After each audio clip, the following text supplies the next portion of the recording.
സുധീഷേ, നീ എന്താടാ വൈകിയേ? Special class ഉണ്ടായിരുന്നു ഏട്ടാ. അപ്പൊ അവന്മാർക്കൊന്നും സ്പെഷ്യൽ ക്ലാസ് ഇല്ലേ?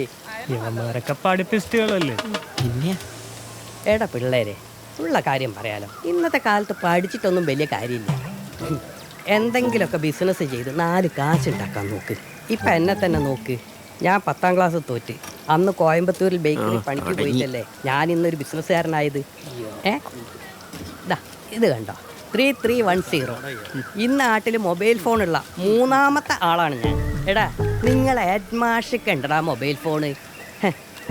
അതുകൊണ്ടേ നിങ്ങൾ എന്തെങ്കിലും ബിസിനസ് ചെയ്ത് രക്ഷപ്പെടാൻ നോക്ക്. ഞാനേ ഒന്ന് ടൗണിൽ പോയിട്ട് വരാം.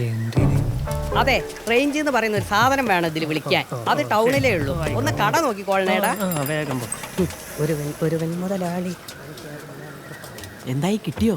20 രൂപയിൽ 5 പൈസ കുറച്ച് തരൂല അയാൾ. പിന്നെ അയാളുടെ ഒടുക്കത്തെ കുറെ നിയമങ്ങൾ. കാലി പിടിക്കായിരുന്നില്ലേ? ആ നെക്സലിന്റെ ഹിസ്റ്ററിയൊക്കെ നിനക്ക് അറിയാമല്ലോ. ഞാൻ പേടിച്ച് മിണ്ടിയില്ലെന്നേ ഉള്ളൂ.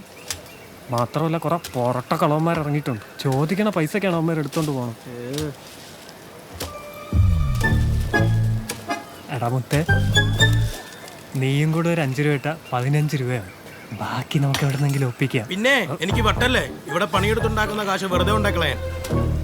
മോനെ ആ, ഒരു പാക്കറ്റ് അച്ചപ്പം.